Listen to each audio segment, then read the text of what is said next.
everybody, and welcome to Pinned and Broken, a Warpath Universe podcast with a focus on Epic Warpath. Tonight I'm joined by Don, Josh, and Jordan. And after we get through some fun and exciting news, we're going to go through the Forge Father faction for their overview. So, gentlemen, say hello. Hello. Hello, gentlemen. Well, let's just jump right in. If you're not a Mantic Digital subscriber of any type, then this won't matter a whole hell of a lot. But the Firefight Tribe is in its second month. This second month? I believe second month. Maybe it's third. Hell, I don't even remember now. But this month's pack included for Firefight and Dead Zone the Halter half track with trailer and the Forge Guard for the Forge Fathers in digital, so you can 3D print to your heart's content. And we also got Peacekeepers, the Pathfinder on a monocycle for Enforcers, and a slew of terrain. Now, the fun thing about Peacekeepers is they came with a beat stick. There's no stats for a new unit for an Enforcer carrying a mace, but there is a mace that you can now put on your Enforcers to spice them up a little bit. And I, for one, think I would be okay with a Peacekeeper with a beat stick. I'll allow it.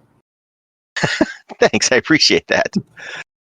Moving on from there, the Vault released a new Forge Father Dead Zone team. So the Vault's done this in the past where they've released exclusive teams that had models that weren't standard to the faction.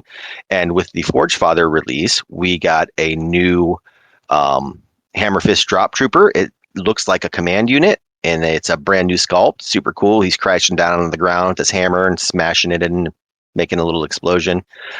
But also, the more exciting part is the Forge Father or the Iron Ancestor Commander from Epic made a transition over to Dead Zone and hopefully soon Firefight. So there is a new Iron Ancestor that you can 3D print. That looks pretty badass. But focusing on Epic now, I may have nagged Clive today for a little information. And he did tell me, well, he didn't tell me this. This is already public knowledge. All 8 factions, second super heavy, if you weren't a Kickstarter backer, are in pre-order and will be out in hands and on shelves this month. And I'm assuming available, if they're not already, for digital purchase. If you were a Kickstarter backer and did the digital all in there, you've already got these. But the next 4 STL packs, so the Veerman, Nameless, GCPS, and Marauder armies, the core armies, should be out end of month, which means the end of July. And I told him that if that didn't happen, that the tens of people that listen to this podcast would be enraged with him and he'd have to deal with their fury. But beyond that, the new Warpath book, which encompasses Dead Zone, Epic, and Firefight, is slated for a September or October release. So let's just say October, so we're not disappointed. And that book means it's going to the printer like right now then. Pretty quick, yeah. That book's release is going to coincide with the Global Warpath campaign. And that campaign is going to be bringing the Nameless to Firefight. So their plastic army will release in conjunction with that book release, as well as Wave 3 of Epic Warpath, which will be a bunch of new units for all factions. So all of that will be coming September, October. The other last big thing, when the new book releases, anything that's currently in beta now will be moving into full release. So like Night Stalkers will officially be a real army in Firefight. So do we know if those rules that are out there are changing? I don't know if they're getting any major overhauls. I fought a Night Stalker army at Adepticon, and it didn't feel like it was broken or imbalanced to me. They've been out for, well, they came out with the last summer of sci-fi, so they've been out for a year. I would assume any tweaks that they've needed would have been given to them already. But I can't say if there's any major changes coming to them or not. All right. So that was a lot of information for me to just spew out there in the beginning real quick, but we got through a lot real fast. But before we jump into Forge Fathers, I think it is worthwhile. Josh, you brought up an interesting conversation before the podcast today regarding unit strength and scoring. So I did. So in my head, I was under the assumption that unit strength 0 just could not score. So like if you had a unit that was like 1/0 and you got down to like the last model, it too would not score. So like the was it nameless not Goliath. Well, whatever, the nameless floating tank thingies. You know, I was like, they don't score. The Forge Fathers Jotun weapon platform, they don't score. And I just happened to be looking at the scoring rules to verify that thought in my head, and I was like, wait a second. It doesn't say that. The only thing it talked about was transported units and flyers. And then, of course, you did the legwork to figure out the rest. Right. Well, and I went in and read what you had pointed out, and I agreed that you could certainly read it that way. So I took that to the Mantic fans group on Discord and just threw it out there. And I got an immediate response of, yes, unit strength 0 units can claim an objective. They can't contest one. So if anything with unit strength 1 walks up, that unit holding the objective is losing it. But units that have a unit strength of 0, transports, for example, being a big one, can park on a backboard objective and be a cheap objective keeper, while your more useful units can actually go off from babysitting the objective and do more work for you. So that is huge.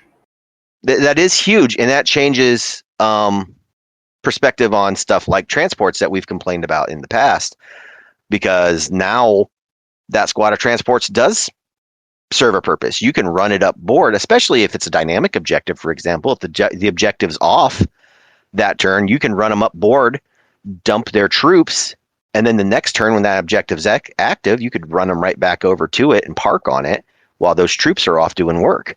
So yeah, that's very cool.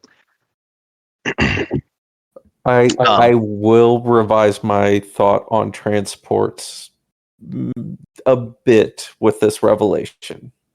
I don't remember the name of the individual too, but they brought up the point that you can use your transports basically as fodder to block units from entering structures. If you're Which is a good point. You can park the transports in front of that, and they'll have to chew through them before they can come inside. So, my opponent did that to me this last weekend. So, you know, it is a valid tactic. Yeah. So definitely some utility to be found in the transports now, with reconsidering some of these rules and looking over stuff a little tighter. So the biggest boon, I think, is those like 25-point commander transports that you buy for, you know, your commander. If you had those extra points, you know, 30, 40 points left over, no reason you wouldn't buy one of those instead of one of those, what are they called? The battlefield stratagems. Yeah, well, absolutely, because that's a unit on the board. That's an activation. That's an objective holder now. So yeah, that's really awesome. How do you guys feel? So you can do it. How do you guys feel about that rule? I'm okay with it. I think if it's going to make a unit that you were looking at and questioning if it had any value have some really interesting play value, I think it's a good rule. I would rather have my dice chucking units up board and let a transport babysit an objective any day of the week.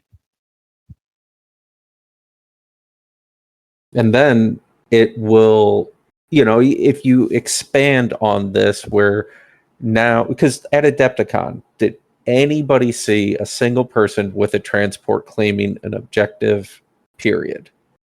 I can't recall seeing anybody doing that. Don't remember anyone really bringing transports.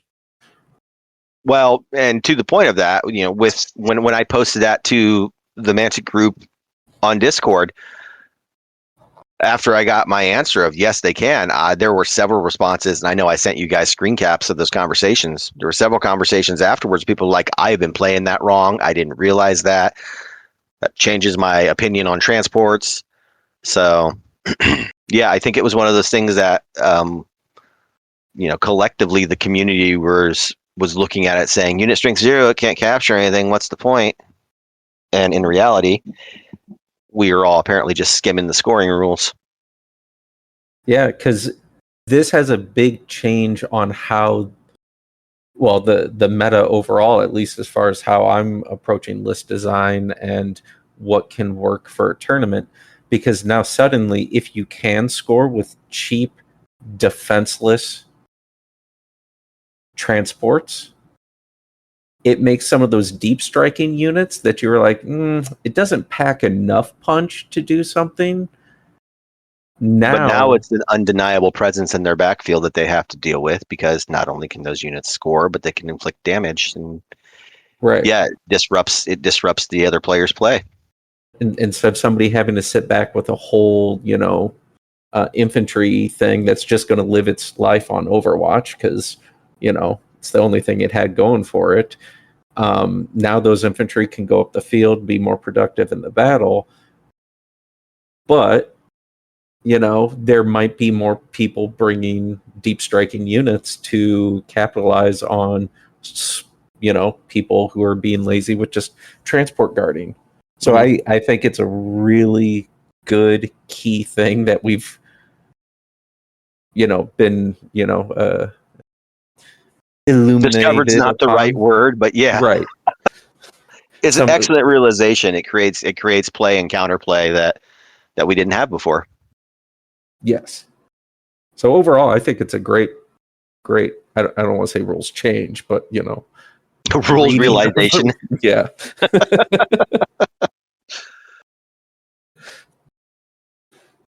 All right. Well, that's the news. That's us learning how to read. Are we ready to jump into discussing some Forge Fathers? I would love nothing more. All right. So, Josh, you want to do the lore section on Forge Fathers real quick, or? They're small people in space. I believe that is. I think that's how it is, right? So the Forge Fathers essentially believe in a manifest destiny on a galactic scale. They believe that the entire universe belongs to them, and that it was created by an ancient godlike dragon and his sons that they worship. There are certain metals that exist in the world that are in the galaxy that they will stop at nothing to seek out.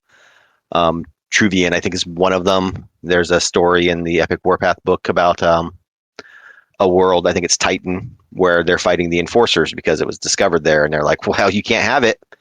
And it's literally a worthless alloy to the GCPS, but the planet's valuable to the Enforcers because of the miserable conditions. It's an excellent training ground.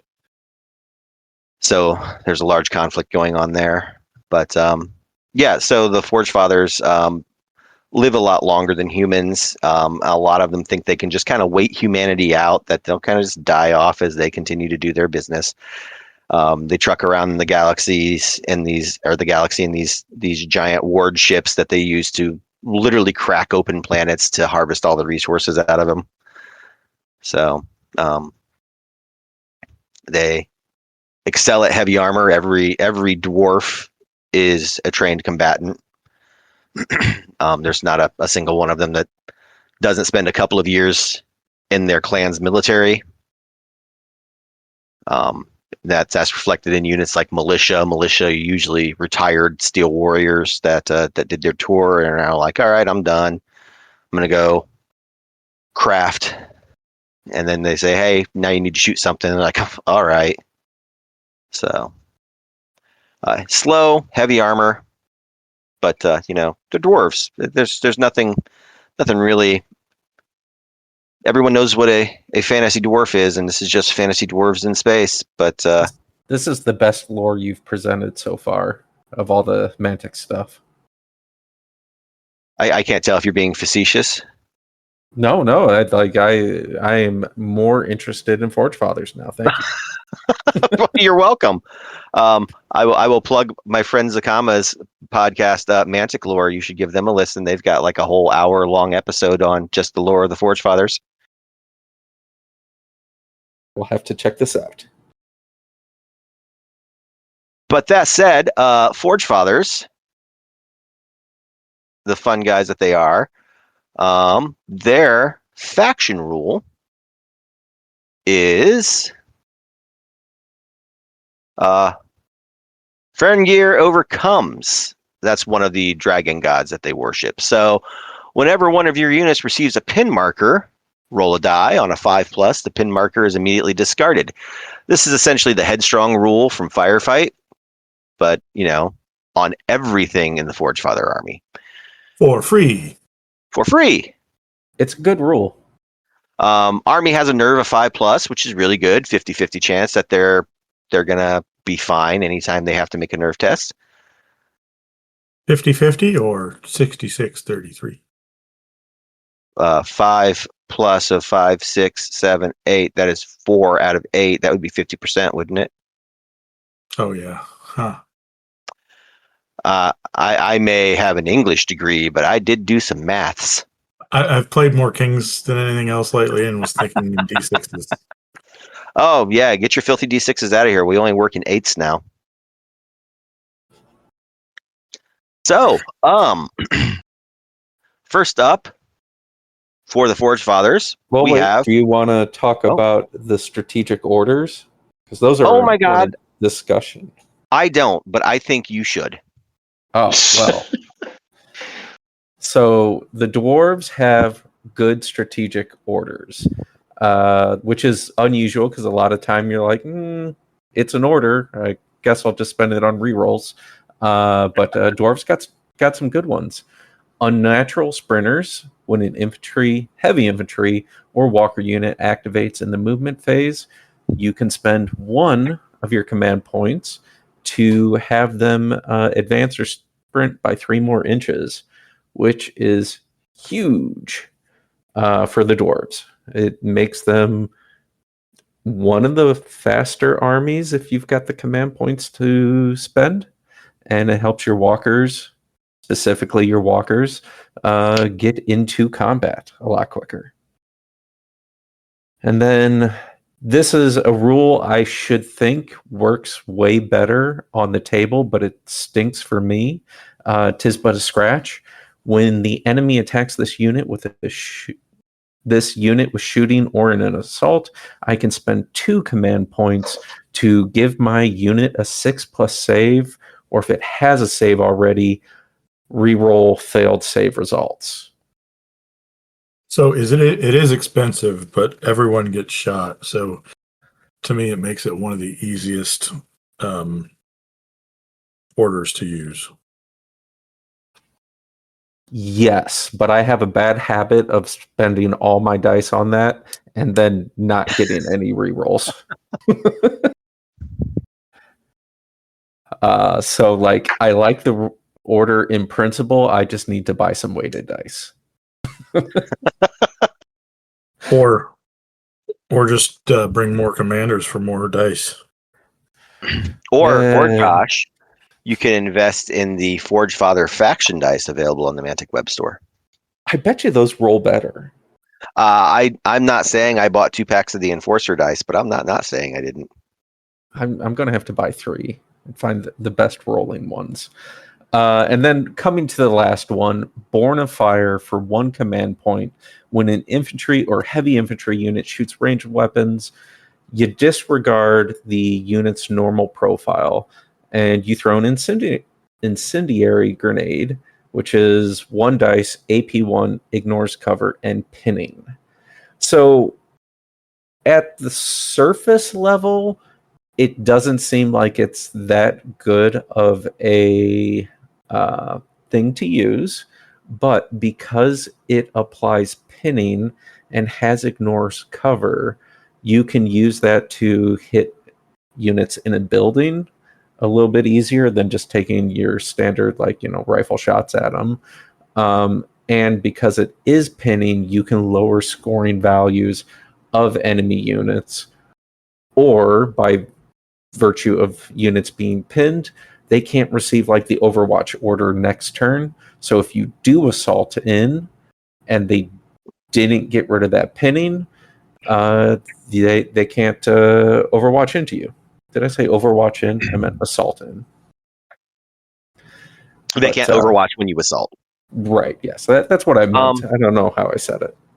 I'm rereading that now. So if you have a squad of Thorgrim throw these, you've got 6 bases, so you're tossing 6 dice at AP1 ignores cover pinning. That's not bad though, especially in the scenario you suggested. If you get Thorgrim up there, and so Thorgrim already have AP1 pistols, so you're like, well, it's but they don't have pinning and ignores cover, because something you got to remember: ignores cover has the nested rule for sustained attack. Yeah, that's rude. I like it. Yeah, I could roll up onto an objective. Somebody's controlling. Chuck some of those grenades. Drop their unit strength down to 1. Take that objective over. It's situationally good. Yeah. So, like I said, solid orders for the Forge Daddies. Well, let's start talking about some actual Forge Daddies. First up in the command sections, we have our Chief Broker. Broker. I say Broker. I mean, they're dwarves, so they should be Broker. Put the full bro in it, right? They're dwarf bros. Scout Tactician Orange. Command radius 12. Quick fixes for vehicles and walkers. Coming in at 45 points. For 25, Josh, you can put him in an APC. Oh, it's wonderful. Got himself a burst pistol and some hammers. It's kind of the only commander you're going to take as a Forge Father player. Unless you're taking heavy. Unless you're taking the Drop Fortress, yeah. Well, that is the next in the list. The Nidavellir Drop Fortress. I want to like that more. I just wish it didn't have Dragon Breath Flamers covering it. But again, Orange Die, Resilience 2, it is a super heavy. So to the death and unflinching, orbital deployment, quick fix all types, 16-inch command radius with capacity 12. And the interesting thing about that capacity 12 is Armored Fist, one of its special rules, allows it to actually transport bikes or walkers instead of 2 squads of infantry. Now, I'm not saying that this is like advisable, but if you stack all those rules together, because it has the orbital deployment, so you can drop it in the backfield. It's got homing beacon, so it's not going to scatter as much. It's got troop transport, so you can take 2 units of infantry in there. So you could take you could take 4 units of infantry? Capacity 12, you could take 2 full squads. Two, yeah. Mm-hmm. You could take 2 units of Thorgrim in it, come assaulting out of it, turn 2, attacking a unit in a building, so you're adding +3 to your dice roll. Correct. To hit, so Thorgrim would be hitting on 7s with AP3 weapons, and hear me out here, because you have quick fix all types, they don't die. Until the end of the turn. But then you've got a whole unit of still mad, angry dwarves with AP3 hammers. Mm-hmm. Well, and if you wanted to be an absolute jerk, you could drop them out, walk them out, and then do Born of Fire and pin whatever's in that building and assault at the start of the next turn when you sprint them in. Yes, I'm just saying if you wanted a giant turn 2 assault that's clocking in at like, I don't know, close to 900 points, you could do it. Yeah, that was going to be the next question. At 420 points, it's pricey. I mean, Resilient 2, Armor 9 with a 5-up save, it's probably going to stick around for a few. But I don't know. What are your feelings on the Nidavellir? It's good. It's a very reliable way for dwarves to put something in the opponent's backfield that is not going to get shifted immediately. And, its firepower is pretty good. 9 AP1, ignores cover. At 12 inches, weapons. But you could drop it in the middle of the opponent's backfield or, what have you. And because it's ignores cover, they've got sustained attack. I mean, this thing is designed to remove backfield objective camping units. Well, speaking of sustained attack, and what I think might be my personal favorite dwarf commander is the Iron Ancestor commander. 12-inch command radius, heavy armor, tactician orange, the Twin Hailstrom, range 18, 3 dice AP1 sustained, a couple of Forge Hammer attacks, 3 dice AP2 sustained. Armor 8 heavy with a 6+ save. I mean, he's tanky. He's lacking the resilience, but I'd run him. If he had resilience, he'd be broken. He would be in consideration for being used. Don, Jordan, Josh, and I keep talking a lot here. You got any opinions? Well, you guys have just moved on to like 3 units without me getting a chance to talk about anything. Oh, well, pipe up. It's a round table. Just open your mouth. What do you have to say?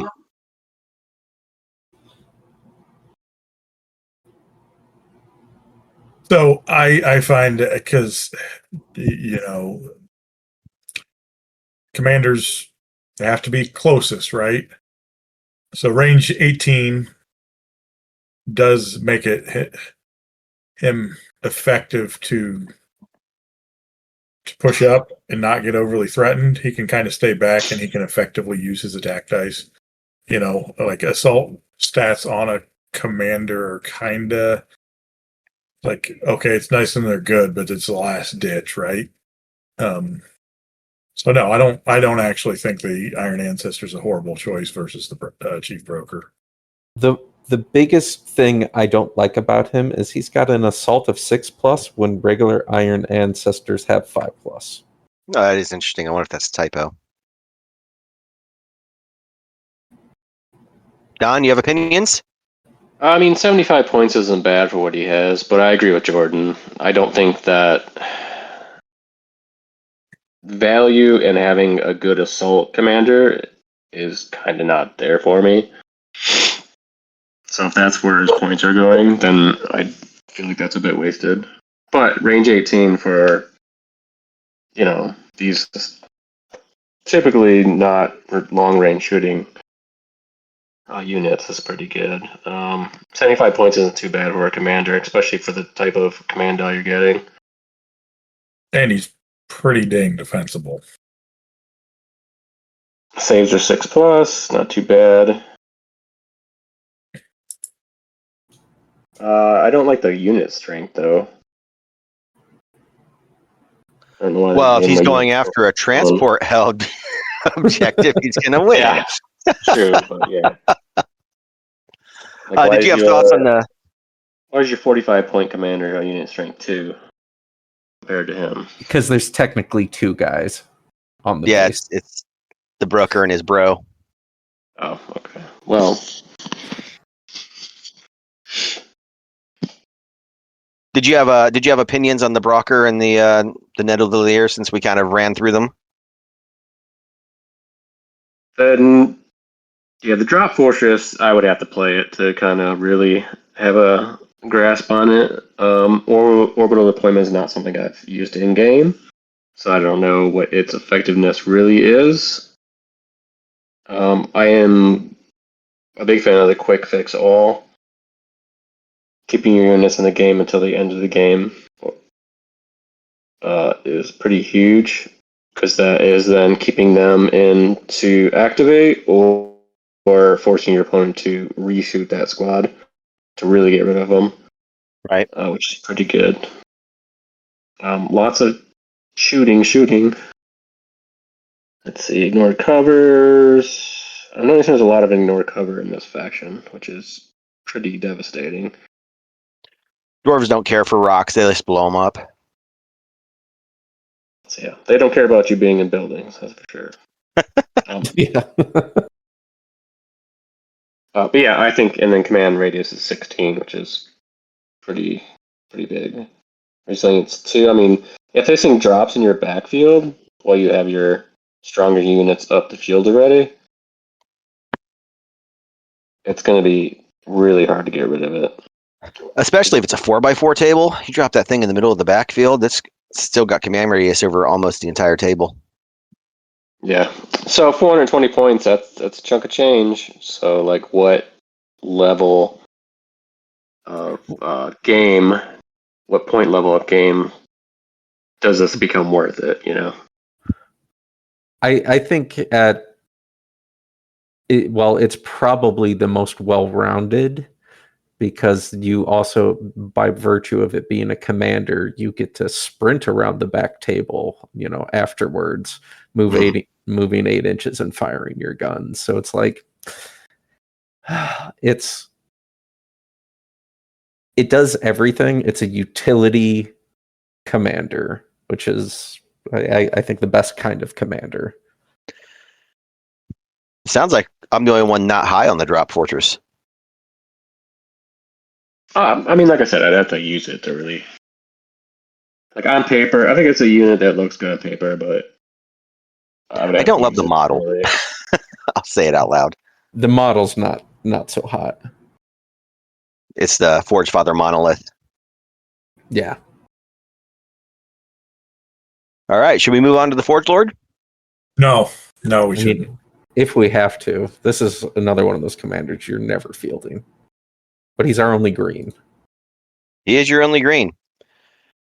Which, command radius 16 is nice. Heavy armor. Cunning. To the death. Can put him in an APC. Armor 7, save 5. I don't know. It's not the worst thing I've ever seen. No, but for this faction, I feel like quick fix is better than cunning, in my opinion. And it's about half the point cost. So that's what I'm thinking of. I would definitely go with the Chief Broker over the Forge Lord. Again, they're like putting a lot of weight into this assault that he has, and it's just not something that I would want my commander to do. Have you ever considered that maybe you're a sissy and that you need to go punch things with your commander more often? No, I've not considered that. So, to be fair, he does have a 5-up save.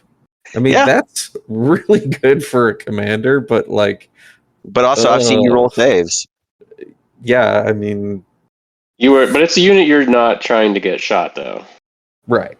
And it's interesting, too, because with the command radius 16, it's not like you have to move him up a lot.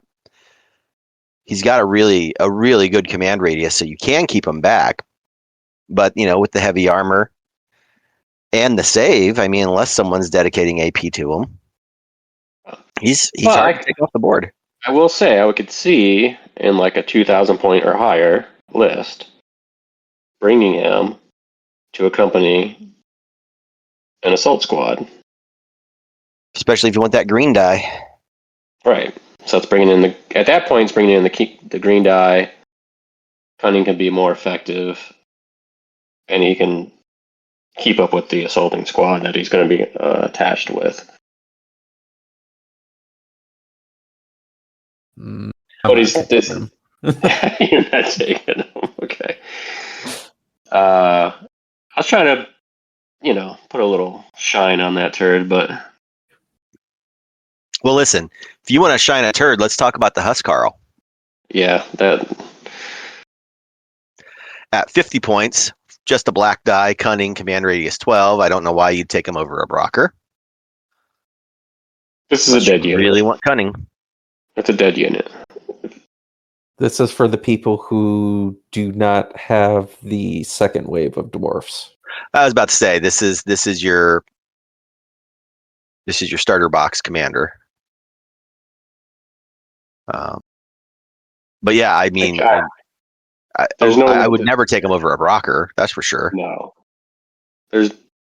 I would just for the die alone. I would take the 5 points cheaper model. Mm-hmm.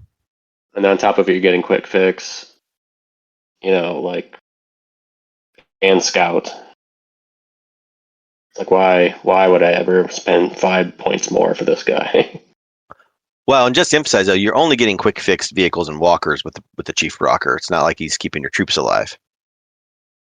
No, but he has scout, so he's going to be right up there with the faster vehicles. Right. So, I mean, we collectively even, give him the courtesy of a better command radius or anything. There's nothing better about this unit. We collectively agree that the Huskarl is the commander that no one's taking. Josh, if I'm understanding, you and Don are both really high on the Brocker as your core command choice. It's the only command choice unless you're bringing the drop fortress. Yeah, I really like the Iron Ancestor commander, and I could probably see myself running that because I would probably go heavy on Iron Ancestors just because I really like the models. But statistically speaking, though, you're probably right. Jordan, do you have an opinion? I mean, I like green dice, I do too. so I don't. Not a huge one. I'd have to play dwarves a few times or play against them a few more. If the Forge Lord also had a black dice, like a green and a black, like the Peacekeeper captain or Enforcer captains or whatever, yeah, that would be way more compelling. But as is, I haven't played Forge Fathers. I've only played against them a couple of times. Do you find yourself starved for command points? Oh, yes, I'm an anorexic at the table looking at all the other factions. I know you sent me a picture from you and Josh's last game where he had like 3 green dice in his list. Yeah, he had like 3 green and 7 black. I was like, okay. Well, would you like to have all the initiatives? You know how I feel with the plague. Pretty much all black dice. Oh. Well, we ready to move on to the troops? Sure.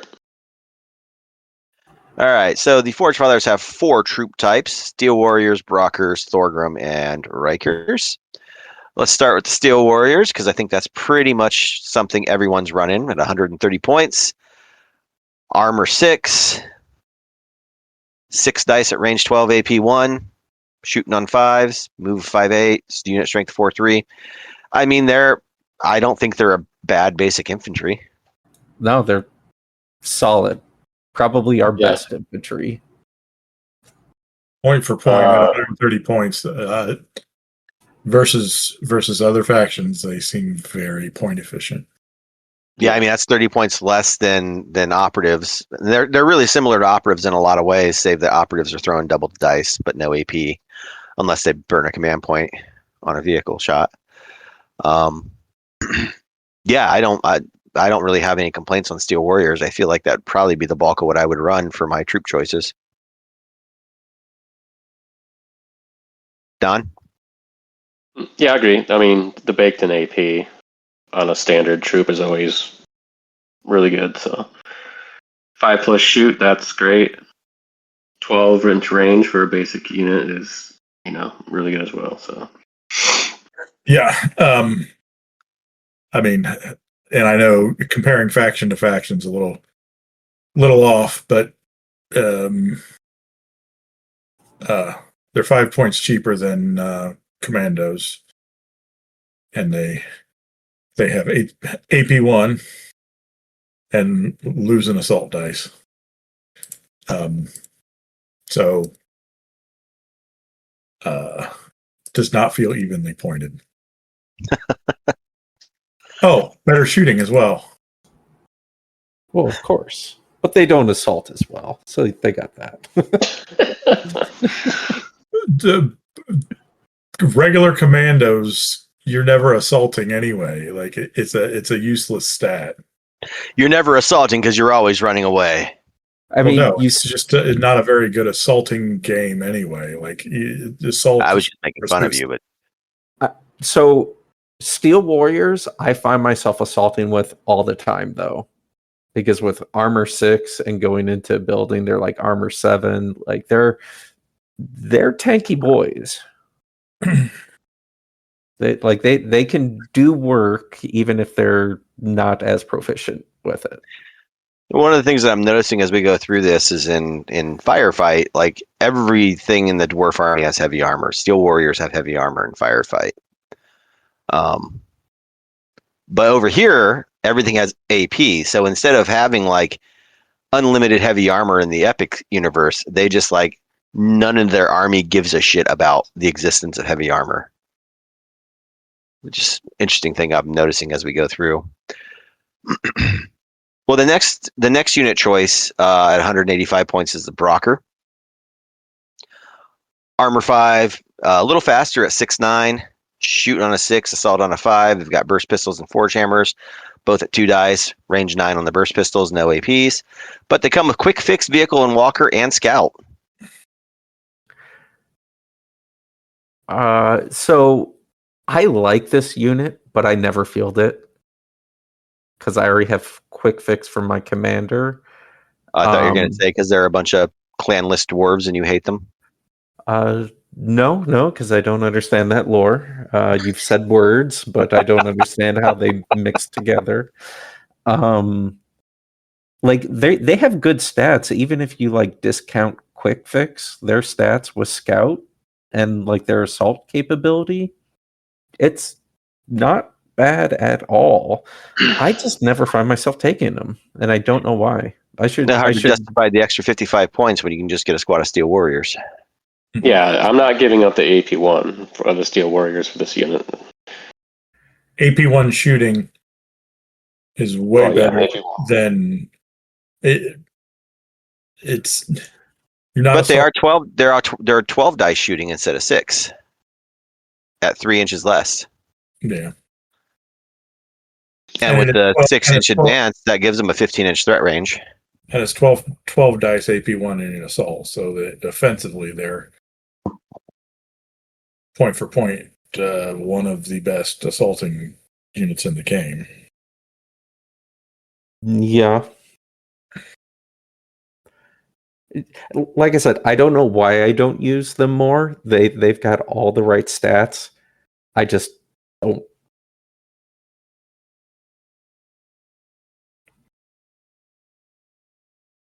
Well, the answer we is all kind of ran out of things. What, Don? The answer is the next unit. Well, yes. I was about to say, we all ran out of things to say on the Brocker. Let's move on to the Thorgrim. 205 points, back to 5.8 speed, 6 shoot, 4 assault, armor 6. They're rocking Hailstorm pistols, so AP1, 9-inch range, 1 die, but they've got the heavy forge hammers, which are 2 dice at AP3. I don't even know what AP3 means. And assaulting 4+. I'm spending the points to take these guys over the Brokers. Yeah, if you're going to assault with an infantry, if you're going to bring infantry that is going to specialize in assaulting, I don't know why you'd ever bring the Brocker over the Thorgrim. Yeah. I mean, that's partly why I never bring the Brocker.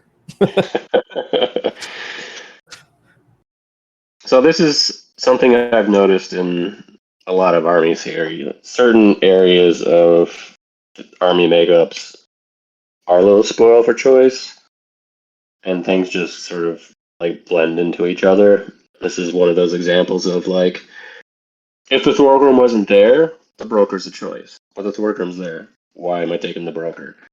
It's not that it's a bad unit. It's just why would I take that over the Thorgrim? Because if you read any of the lore, you'd be like, I want to run a Brocker army instead of a, You'd be Forge stupid. Father.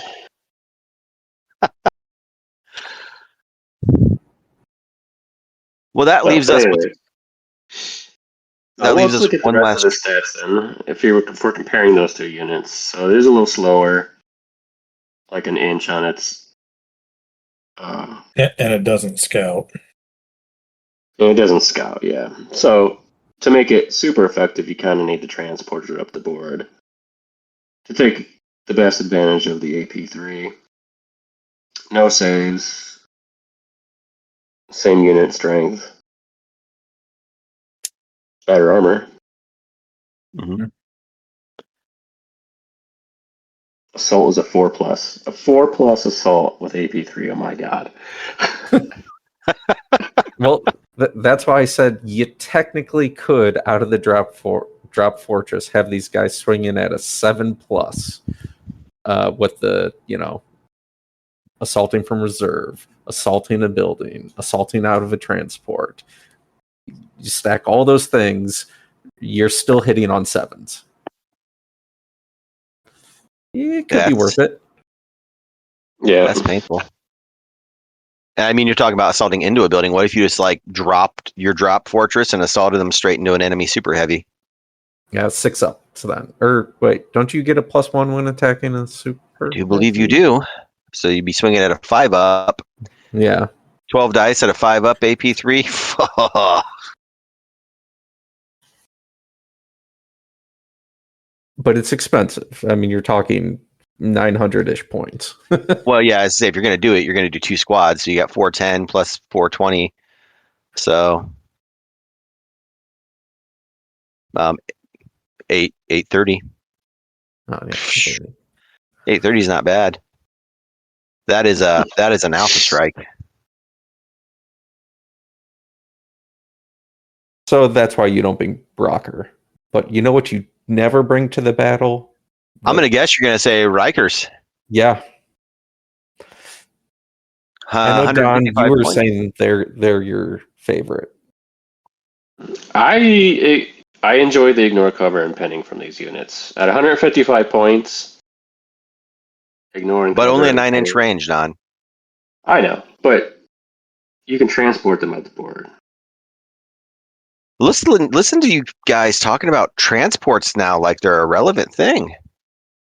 Well, Don, let me ask you this question. If you could spend 1 command point and ignore cover and cause pinning, would you still take this unit? No, I suppose not.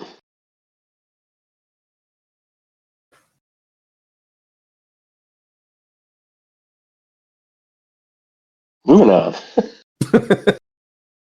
Way to ruin it for him, Josh. That's what I do. Real quick though, since we were talking about them, we'll run through the stats. 155 points, 5.8 speed, shoot 5, 6 assault, 6 armor. Comes with the Dragon Breath Flamers, range 9, 2 dice, ignore cover pinning, and assault weapons just 1 die. So, yeah, I don't know that I'm taking them over Steel Warriors. They have their place at a lower point level game. That was that. Maybe.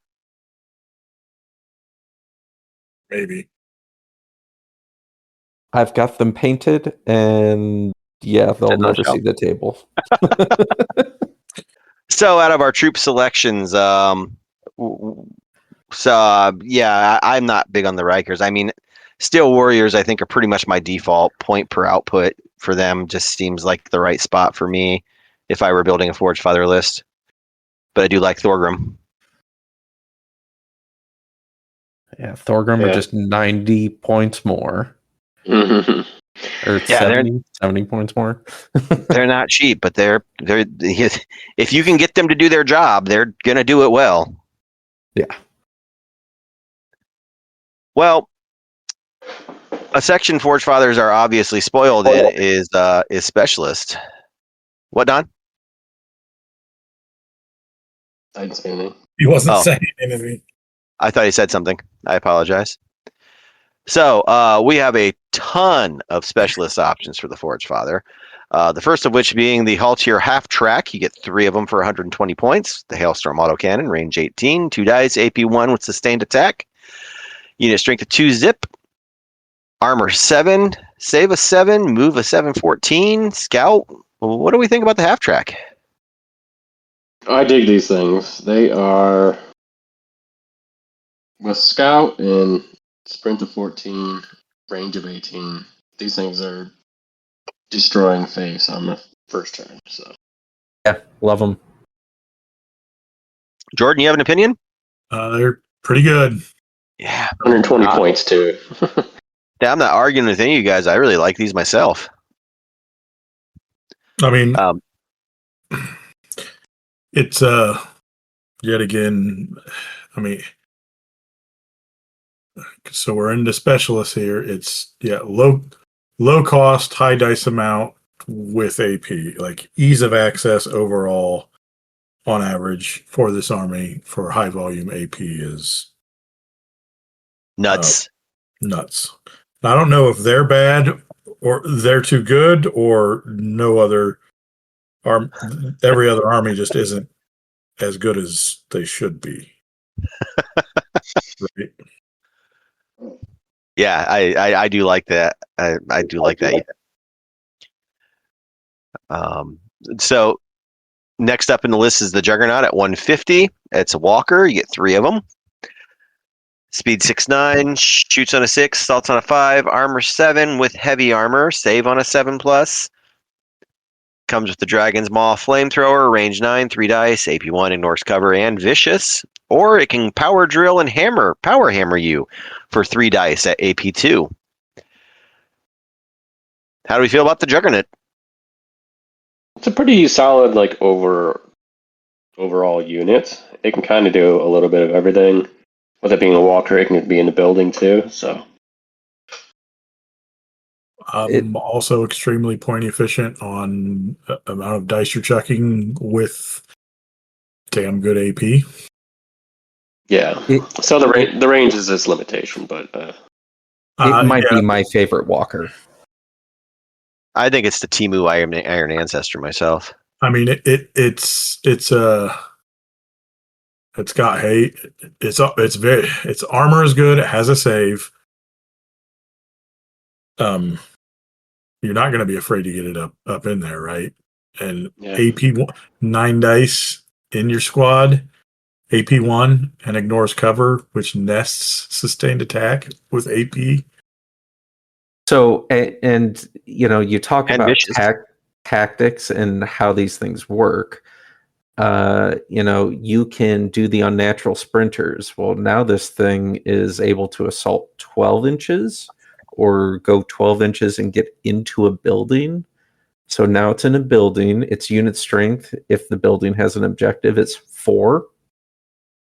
So it matches a squad of infantry. And on the next turn, you overwatch with them. People do not want to assault that building and then get into combat with those guys. Like, it's just a bad news bear situation. Yeah, I mean, heavy armor too, so let's not ignore that. Unless we have AP. Oh man, I had the soundboard down. I could have dumped myself. So dwarves can ignore that, but no one else can. Right. Pretty much. Well, no, say that the GCPS can ignore it as well. I don't dislike the Juggernaut. I would probably rather run Iron Ancestors, but they are more point efficient.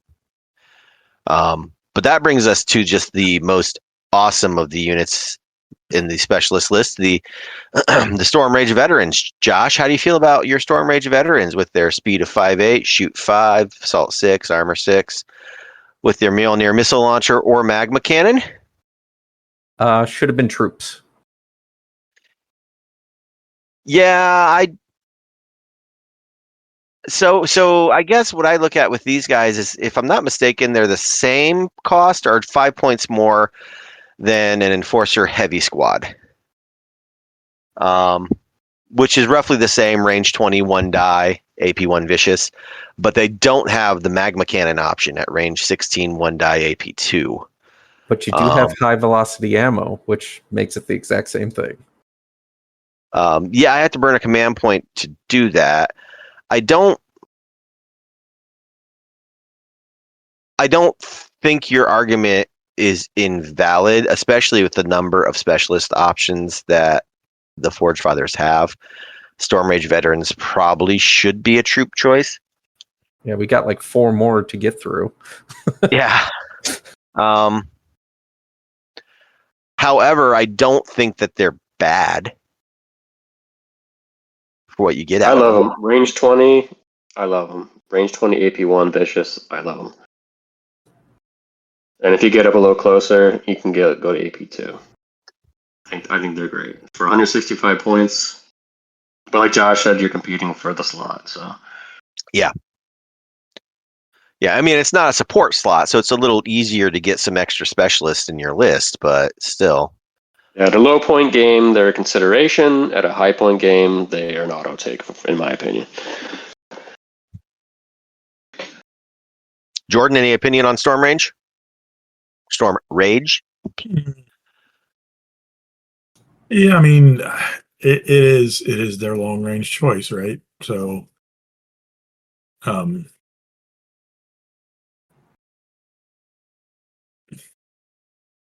if it's going to be your easiest thing to deal with flyers. Oh, we got better things than that. Oh yeah, Yeah, we're coming up on that. Yeah, they have a couple of AA options. I don't feel bad that that this unit is nested here. Specialists aren't as that super hard to grab. Yeah, I agree with that mentality. There's a lot of really good specialist options, I think, for the Forge Fathers. So next up is the Valkyr, which is their bike unit, speed 12-18, so fast. Shoot 5, assault 6, armor 6 with a 7 save. Bike mounted rifles of range 15, 2 dice AP 1, assault weapons of 1 die. 195 points. I don't hate this. Comparing it to an Enforcer jet bike, I don't love it. I think it's adequate for a bike unit, but in an army that has options for orbital deployment, I don't know if a fast bike is super effective. I think it'd be a pretty solid choice at a low point game. But at a higher point game, I wouldn't take it. It is 12 dice AP 1, shoot value 5, threat range of 2 feet. It is extremely good. Yeah, it's probably the best biker in the game of all the bike units. But I'm talking about like compared to everything else in this army, like it's not bad because it's very fast and it's don't like point for point even like it's 2 dice AP 1 with a shoot value of 5. Yeah. I don't think it's the best bike in the game, but I don't think it's a bad bike by far. It's a good flanker. It's a good objective grabber. right. That's what I'm saying. One. That's what most factions use those for. But when you have as much orbital deployment as this faction has, I think it kind of like it dilutes its effectiveness a little bit.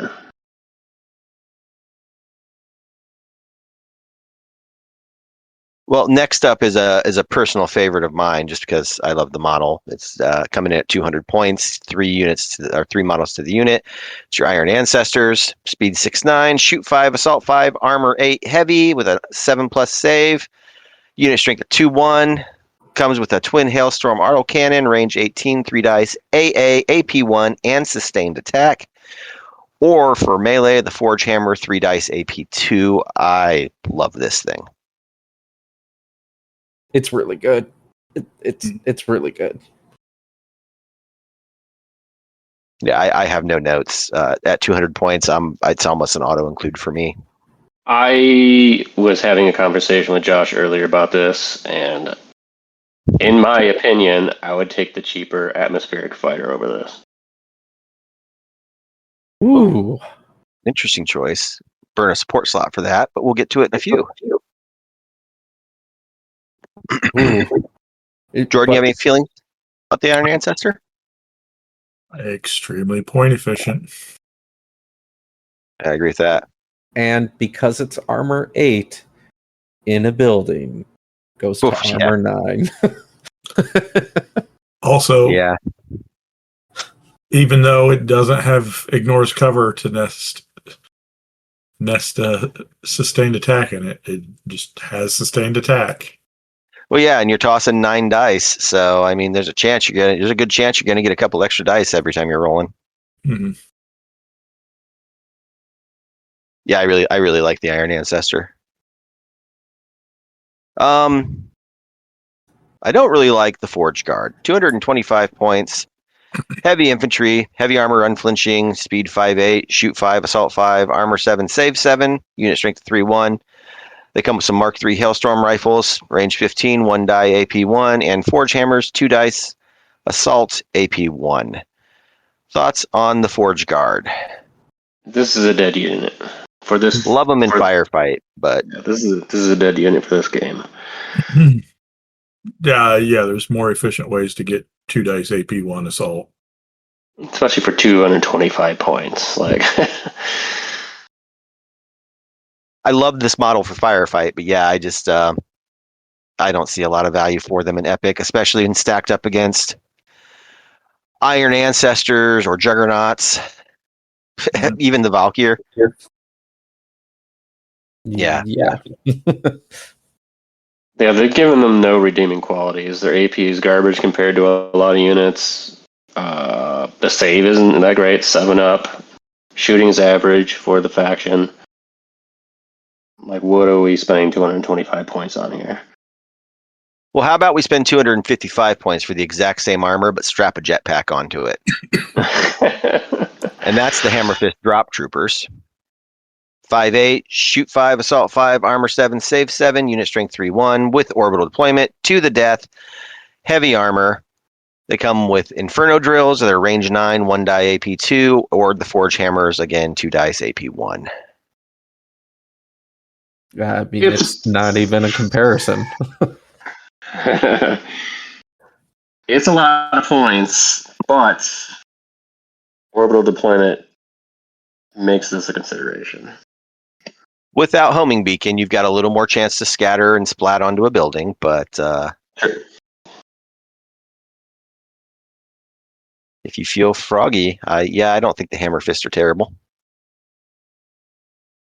But Yeah. again, cost-wise, efficiency-wise, especially with your access to point-efficient and defensible troops as troops, are you taking them over Forge Guard? I think in a Forge Guard over Iron Ancestors or Juggernauts? I'm not, no, but that in I'm a pony. 2,000 point game, if you're not bringing the drop fortress, you might consider this because Forge Fathers do have a problem getting to the opponent's backfield.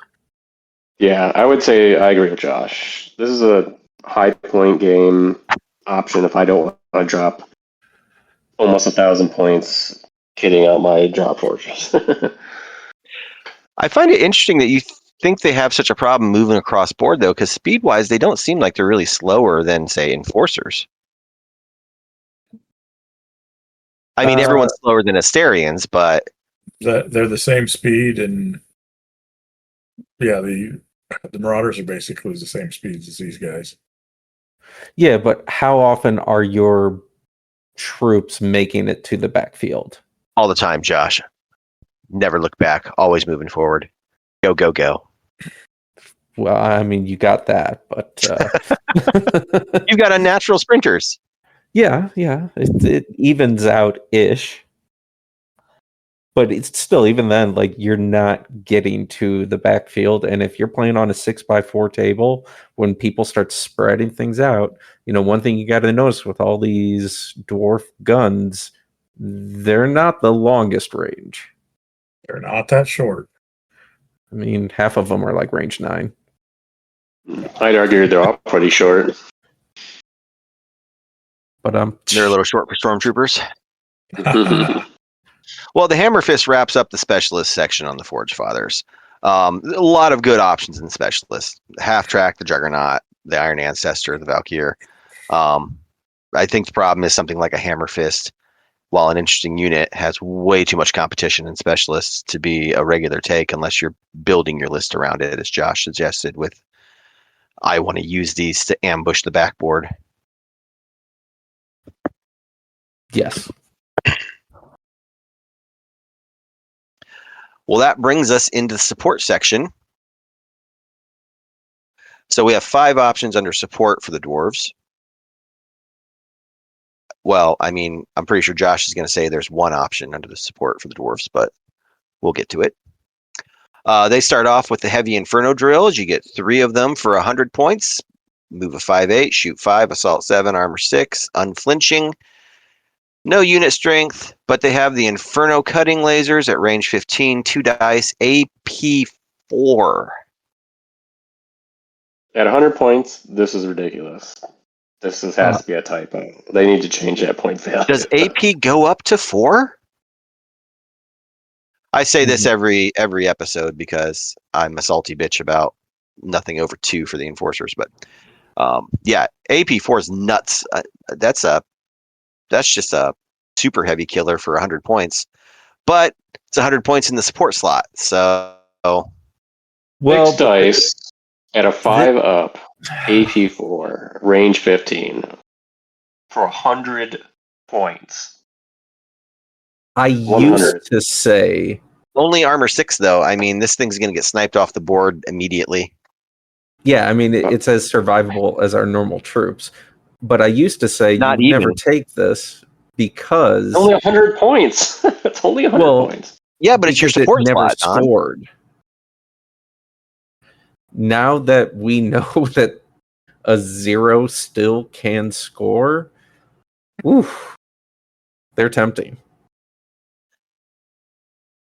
I don't know. Given the next choice, I don't think that I could be talked into burning my support slot on this.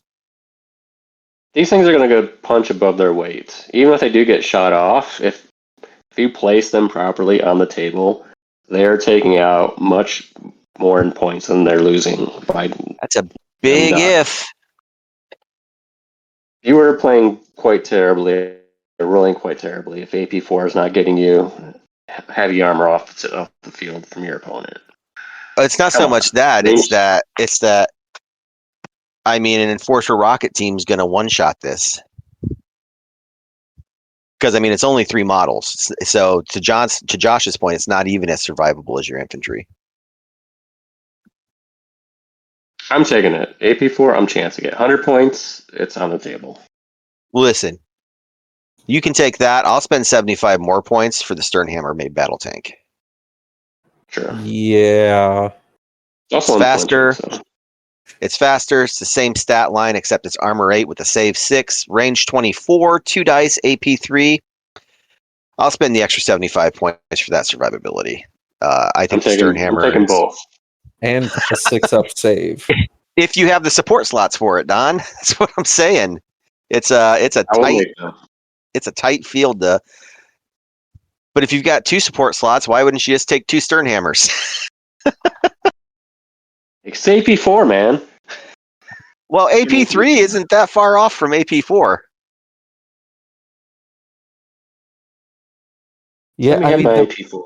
The problem with the Inferno drills is that its range that it attacks in is like in standard infantry gun range.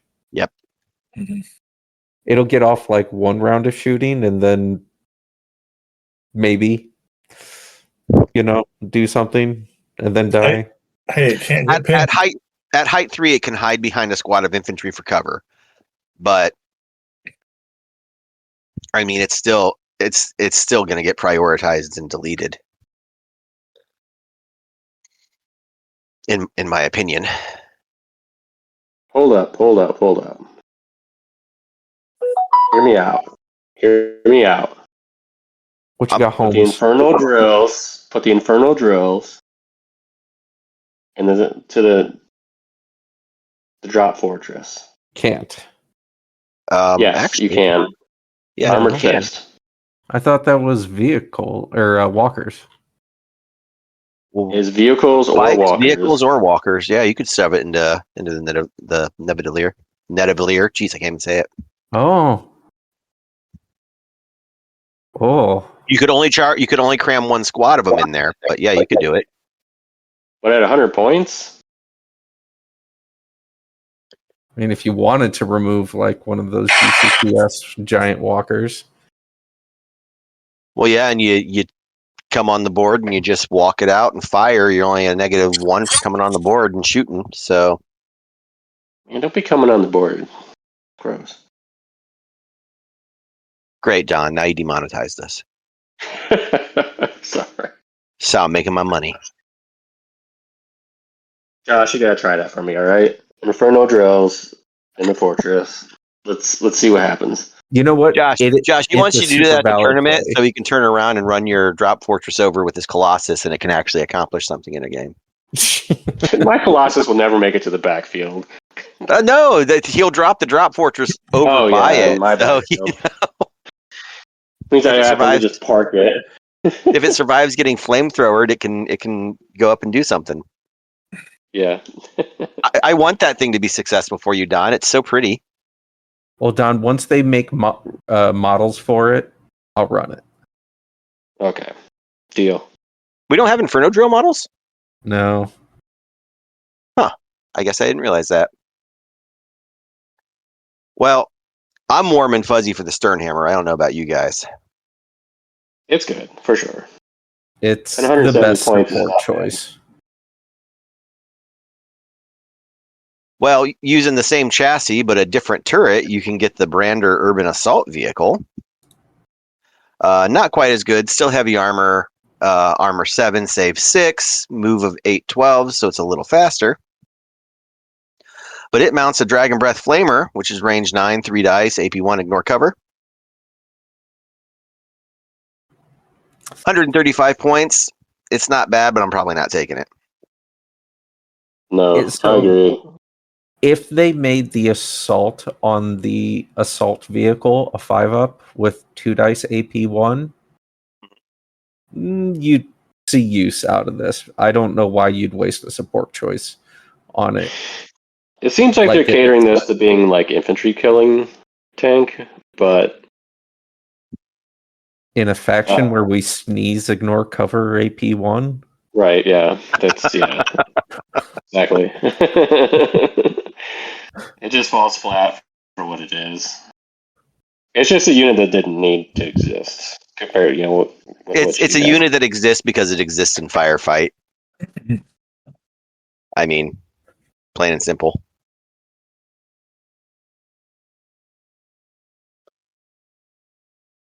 Nothing more to say about the Brander, right? We're done with it.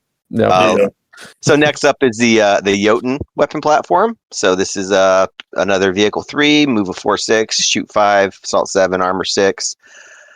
This comes with a quad heavy hailstorm cannon at range 24. It's throwing 4 dice, anti-aircraft AP1.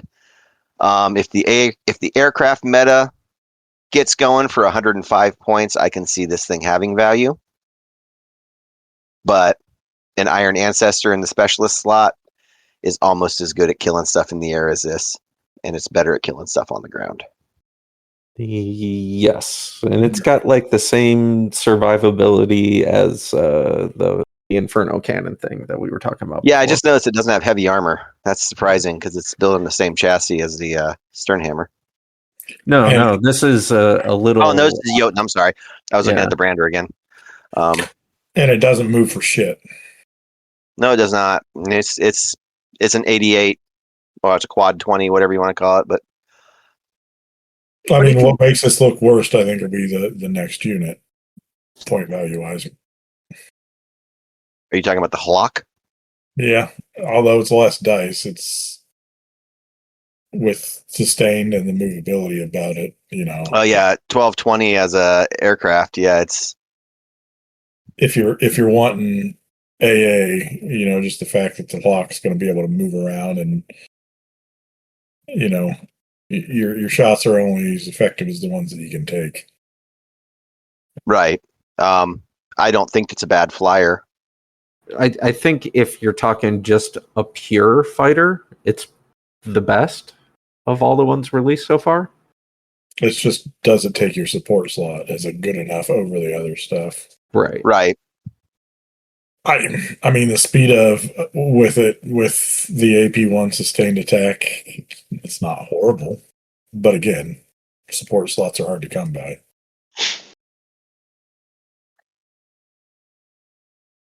Yeah, that's the biggest problem, right? Is support slots are always in short supply. Yeah, they're really giving the AA units in this faction just tons of dice. Well, we don't want to miss Don. Yeah, I guess not. I mean, it's just like 3 dice, 4 dice. Like, it's so much dice for your. Well, it's it's only a twin hailstorm cannon. Oh, that's the Jotun is. Yeah, it's a quad heavy hailstorm cannon. It better get 4 dice. It's got 4 barrels. I mean, I'm shaking in my boots with my aircraft against this fucking army. Well, I mean, you're putting guys up in Hornets. You should be worried they're just going to crash out of the sky regardless. I like my Hornet. Shut your face. I'm just making fun of the Hornet because it's easy to make fun of. Yeah. This is scary, though, with my Hornets. Yeah, the Hlock is Hlock? Kapla? I don't know. Where's the Swedish giant? We need him here to make sure our pronunciation is right on some of this stuff. Yeah. Right. Yeah, it's a good fighter. I think a little spoiled. Like 3 anti-aircraft for this faction is a little insane because the Plague has no anti-aircraft.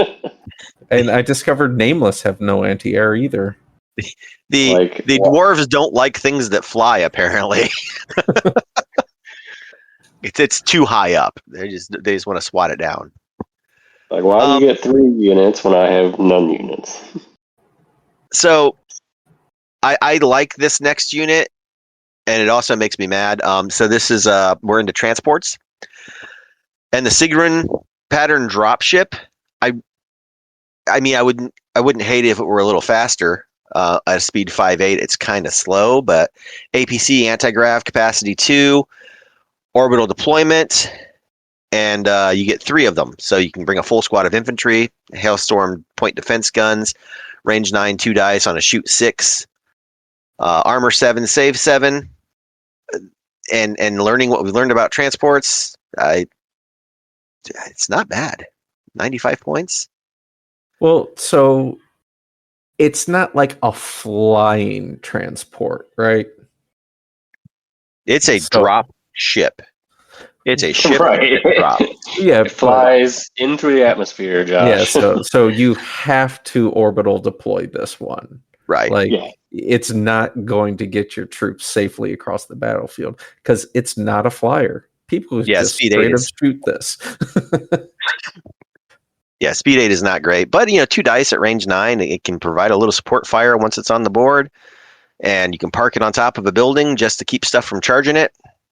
Yeah, some of the better shooting for a transport. I don't think so. For the anti-grav, you can get up on a building. Army, 100 point, 95 point unit tax to basically place any squad you want anywhere on the table. Turn 2. It's not bad. No. Clive also shared pictures of a firefight scale version of that dropship that he printed off, and it's kind of cool. See it at 28 mil. It is a cool ship. I'm not disputing that, but my point with this dropship is, what unit are you going to put in there? Steel Warriors. All right. So 'Cause I'm a basic now, kid. now we're at like, was that 225 points? When for 20 more points, you could have just brought the Hammer Fist Drop Troopers. Yeah, you're true. Mhm. 220 to 225 to put a squad of Steel Warriors in I there. mean, it's a cheaper way to get if you don't want to bring a super heavy to get your Thorgrim across table Yeah. or something. I think this is a good low point game option if you're really wanting to do some orbital deployment. Or if you want to go a little faster, you could bring the Drakar APC and drive it around at 812. And it has heavy armor, capacity 2, APC. So you're bringing a squad of 3 of them. And it's got Drakar rifles on it, range 15 one die. Don't forget to save on that thing. Yeah, save And a a 7-up. 7-up. So 7-up armor plus a 7-up save, and it's heavy armor. Now that we know what these things can do, heavy armor, 7-up save, armor 90 7. points. This thing's going to be a pain in the ass to get rid of.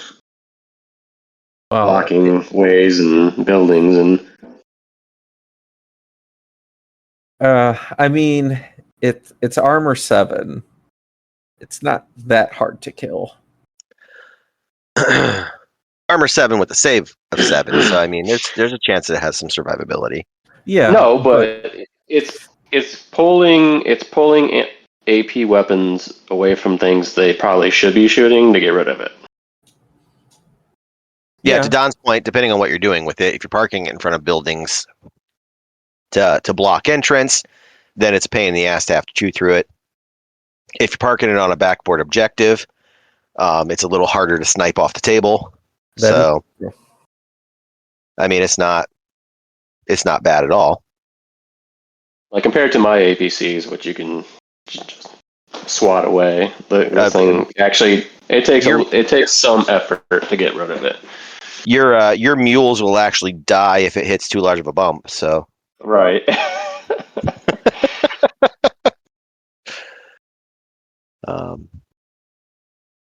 Yeah, Josh Jordan, any feelings on the Drakar?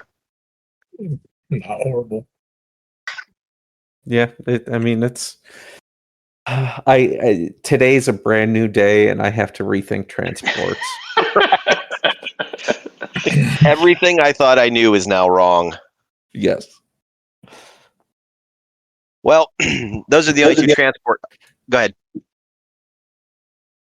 What were you saying? Who are you hearing? I heard Don talking.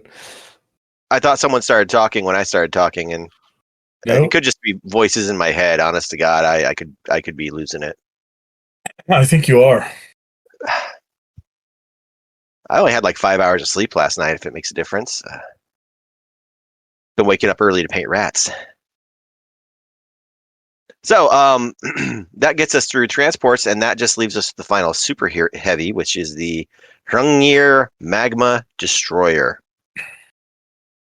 Super heavy, move a 610, shoot 4, assault 6, armor 10, save 5, height 4, unit strength 5/5, with a capacity of 6, resilience 1, to the death, and unflinching, as well as rolling firepower.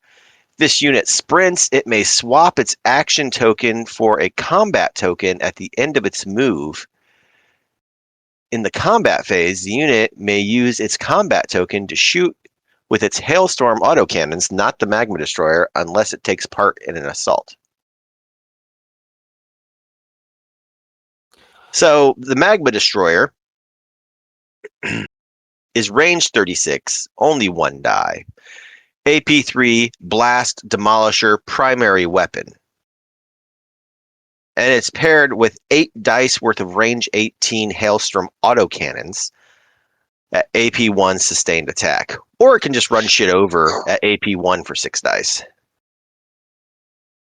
It's So on good. top of all the AA options that the dwarves get, they also get a 36-inch range demolisher weapon.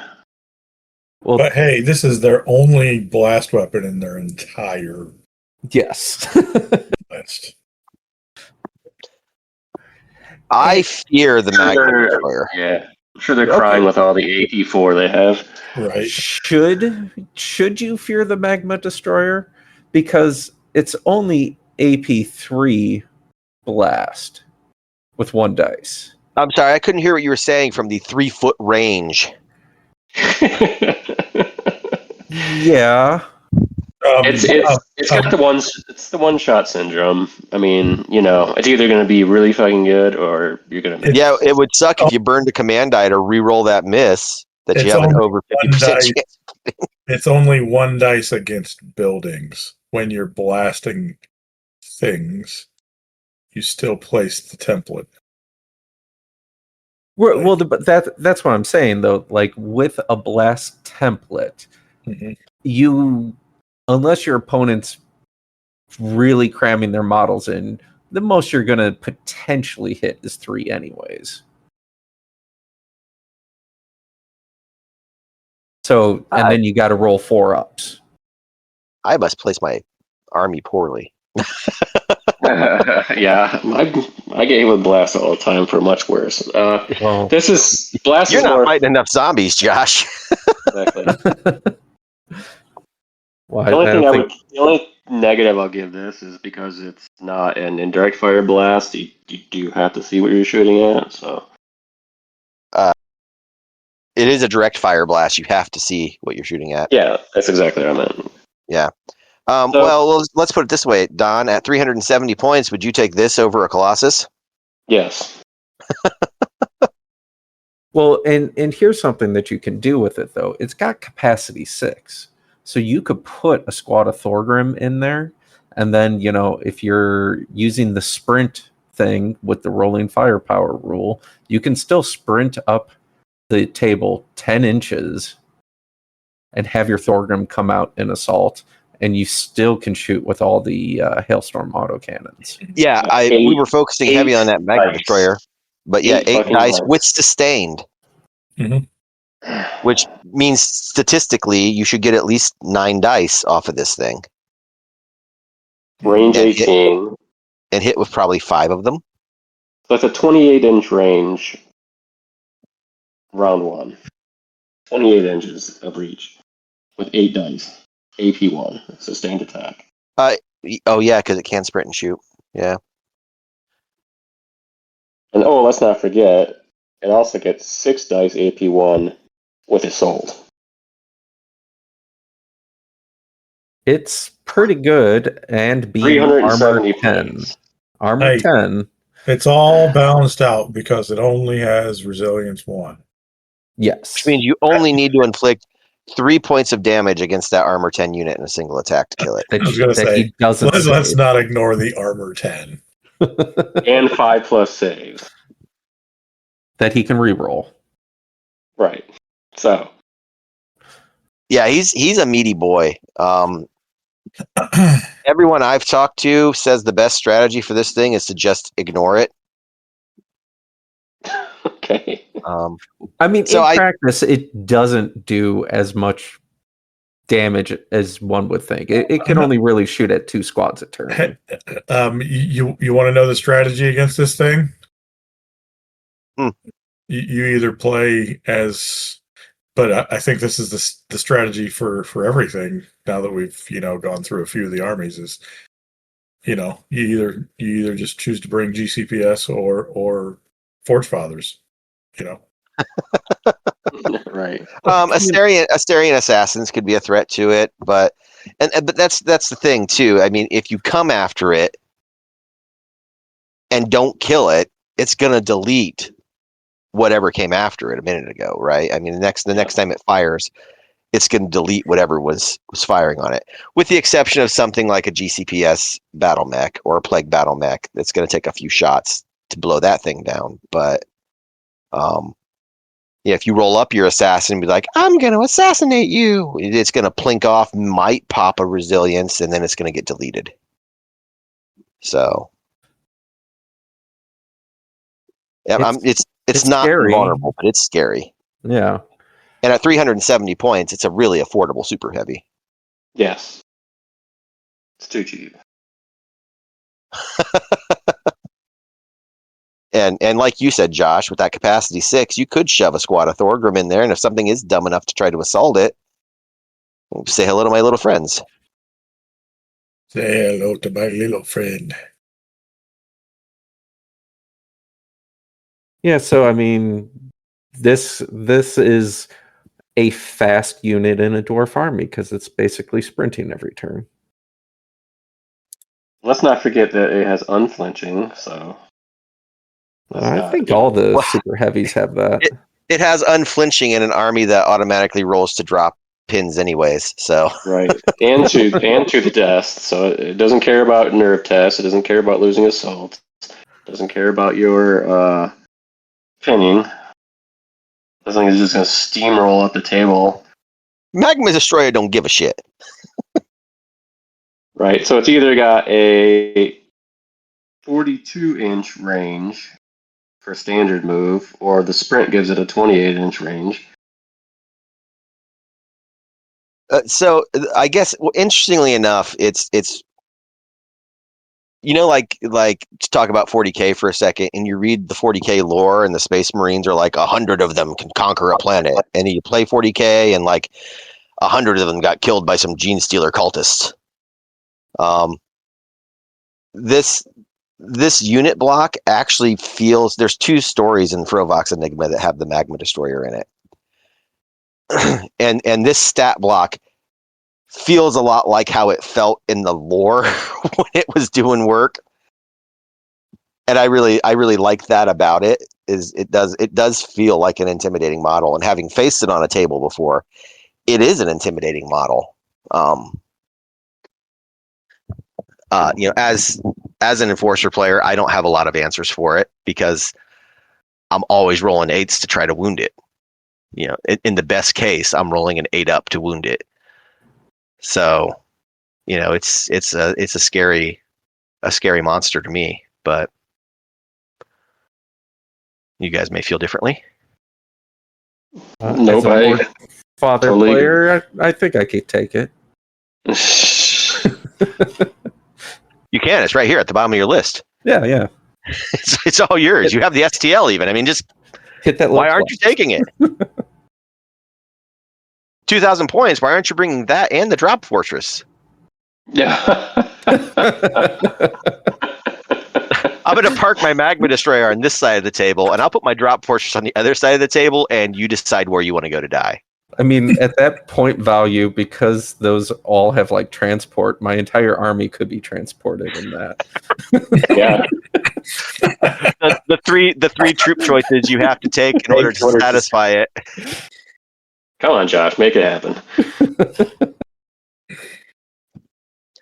I think your future path is clear now, Josh. I'll start painting. It's a quick way to get to a full tournament size list. You only have to have like 2 things on the table. This is my 2,000 point epic army. It's 5 drops. Nobody can accuse me of slow playing. Like, I'll be done instantly.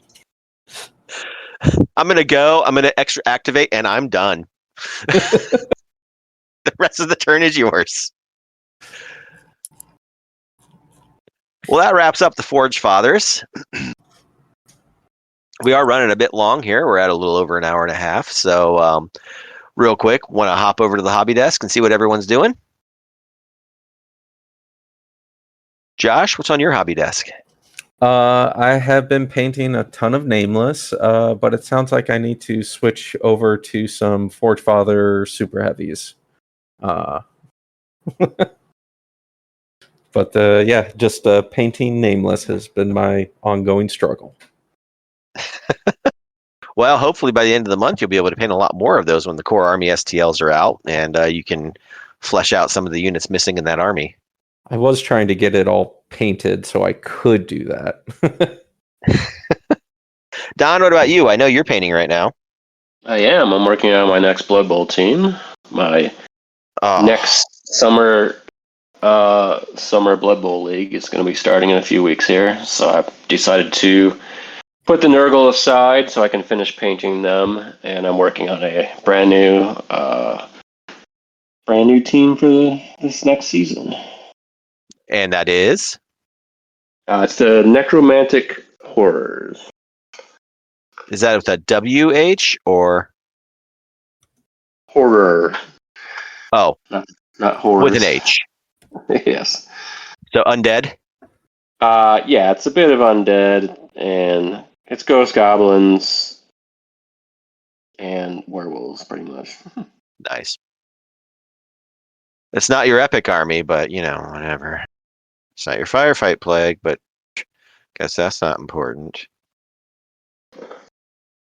So I needed to paint an army for your tournament?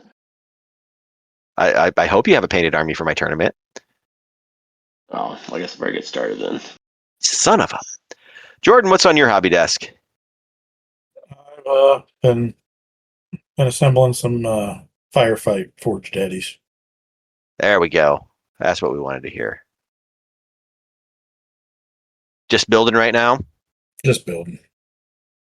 Well, you can print some extra forge guard now if you need them. Yeah. Or some Heltier half tracks.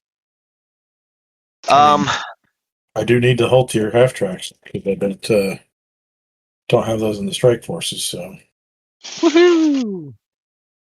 The Volt has a lot of the upgrades for the stern hammers too. So I think you've got two of the army boxes, so you'll have two stern hammers. You can print the missile launcher upgrade or whatnot.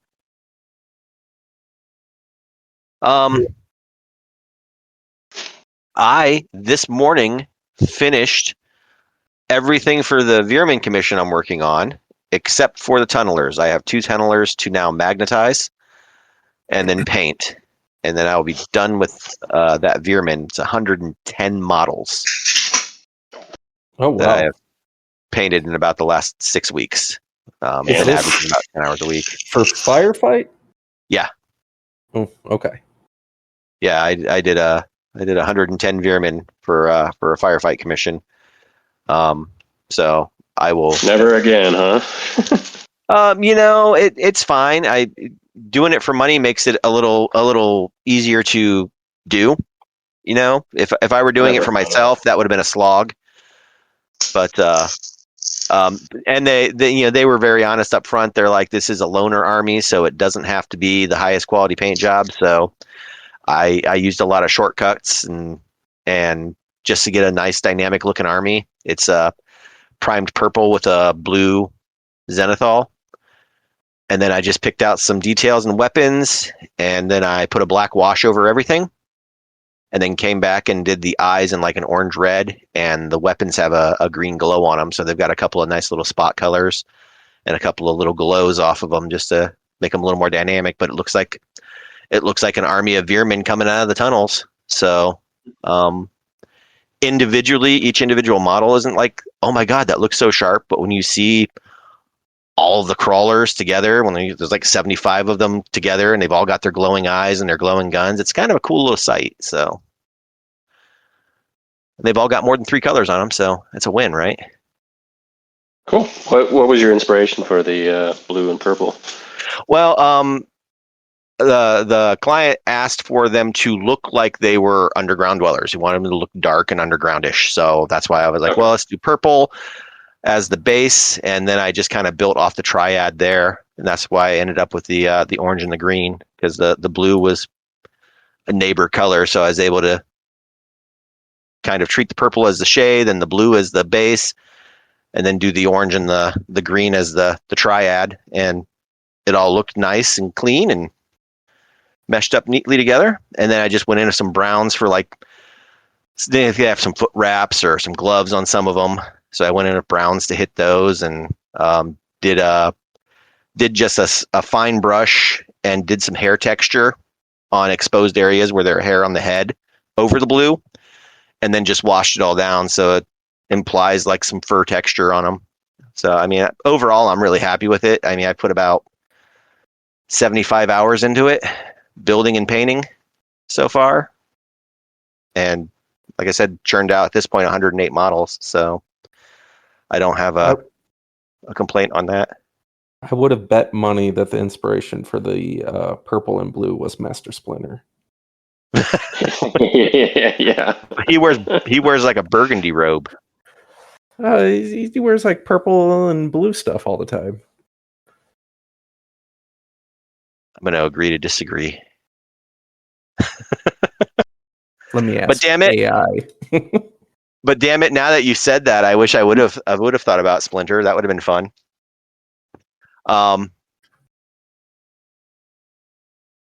I've been working on some Asterians for my own personal stuff. I painted a squad of Kalishi up, and that is what I've decided is my Summer of Sci-Fi project. They're doing a slow grow campaign in the Mantic group, so it's 1 unit a month. So I've decided that I'm going to repaint my Asterians and build them out a little bit. I've got a Battle Force box. So my goal is 20 Kalishi and a pair of Kyra, or Kira, however you want to pronounce it. And then I need about 20 marionettes and a dozen ciphers, a couple of overseers. So I'm just going to redo a 1,500 point Asterian army, which might be the army I aim to run at Adepticon next year.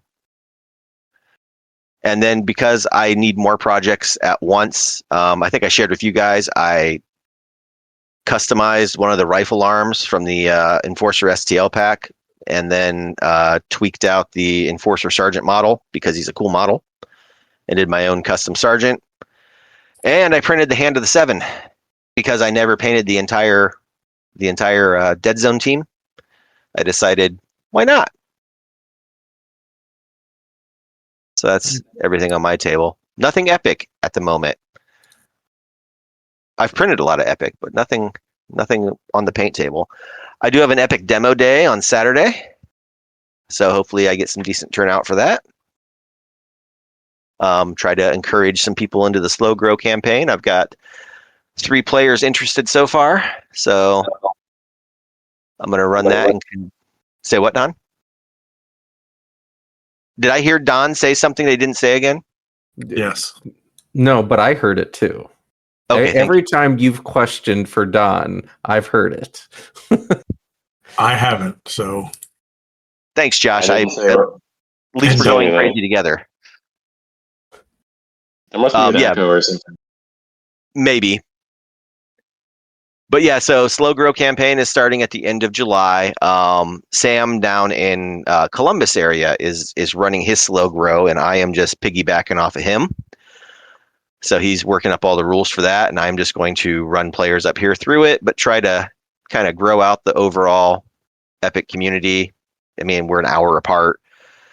He returned all of my Epic terrain from Origins this past weekend, and we were talking, and he said he liked the fact that I was up here because I was close enough for Michigan players. He's got a few players up in the Michigan area who are also interested in coming down, and shaving an hour and a half off of their drive is a good way to encourage people to make a trip down. So I'm going to repimp the July 25th terrain here, or July 25th terrain, the July 25th tournament here. After I get through my demo day, it'll be a couple of weeks out. See if we can't bolster the numbers there. And I'm also going to take a look at the store because they're expanding out, which means there will be more table space. So I might be able to go beyond 12 players. We'll see. But that's it. That's all I've got. Do you guys got anything else? No, I think this was a very educational day. We learned a lot about Epic today, didn't we? Reading comprehension skills, man. What a thing. Yeah. Well, if we follow the book, the next army in the list is the Galactic Co-Prosperity Sphere, which means Kirill may want to come back and do that episode by himself. Right. Screw those guys. We'll have to see what his thoughts are on that. But if we continue in order, the GCPS will be next, which will be in August. Joshua, any final thoughts? Boy, no, like I said, the revelations that have happened today are just, I guess get out your rule book and reread things slowly. Yeah, fun day for Firefight. That's for Warpath. Jordan, any final thoughts? Yeah. My Marauders need help. Well, as I was thumbing forward in the book, GCPS will be August, and September will be Marauders. So maybe we'll be discussing them and a new book at the same time. Who knows? Don, you have any last thoughts? I'm looking forward to the tournament on the 25th. I'd like to see how the 2,000 point meta works out. How many double super heavies are we going to see versus just slogs of units. And also, I'm looking forward to seeing how the 6x4 table plays out at that point level. I think we can all agree maybe 1,500 points was feeling a bit tight on a 4x4. So I'd like to see how much room it feels like with 2,000 points on a 6x4. I mean, I'm looking forward to it too, but I'm just excited to get to spend the day with you guys. Yeah, so I forgot to mention, since we were talking about what we had been doing, my locals, Joel and Kirill, came over last month to my house, and we played a 4,000 point game. Kirill hosted 4,000 points on his end with GCPS, and Joel with his Enforcers and me with my Plague did 2,000 points apiece. And we got through 3 turns, and it took us almost the whole day. And how badly did you guys get thumped? We were getting spanked pretty bad towards the end right there. So we were holding our own, but then definitely going into the end of the game, we would have just ran out of units. He was running that double mall battleship list too, wasn't he? Yeah, and he had the mech. Oh, Jesus. We were struggling. And that was on a 6x4, so that was 4K on each side, and it was tight. It was tight. We were tripping over each other. Oh, I bet. You know, Josh brought up an idea before before we got to recording about limiting the tournament list to 2 companies. So that would be 2 1,000 point companies. That'd be interesting to say the least. I think that would be good for balancing Epic. It's a little late in the game to make that big a change to the tournament pack, but see, July, so September, October. I'll probably try to do another one around the end of October, beginning of November. So maybe that's something we consider testing out. Yeah, for sure. I think these little tournaments that we do semi-locally is a good way to test out ideas and see if you want to bring them to the bigger stages like AdeptCon. I've been pretty lazy with tournament packs. I've tweaked the missions, but I haven't prepped new missions, and I don't know that I really want to. I kind of want to lock in this tournament pack as is and make it feel as balanced and fair as possible so that it comes down to the play over getting lucky on an objective roll or picking a side. I think the game is still super new, so even just playing the same scenarios over isn't a big deal because we're still trying to figure out what lists we want to build, points levels. These are all things we're still working through. So it doesn't feel like, the same old because other things are taking precedent over the mission itself pretty much. So interestingly enough though, October will be the game's 1-year anniversary. Oh yeah. Yeah. So it's been out a minute. we haven't had it for a year. Well, maybe you didn't, but maybe you should be a bigger Kickstarter backer.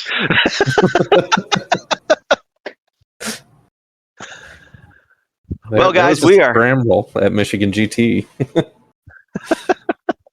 What would you say? What was that again? Oh, there was a scramble at Michigan GT for everybody to get their models assembled. Oh yeah, scramble! I had 3 armies for Michigan GT ready to go. Well, we are coming up on the 2-hour mark for this episode. This is definitely the longest episode of Pinned and Broken we've recorded. So I think we should probably get this wrapped up. So in the immortal words of Jordan,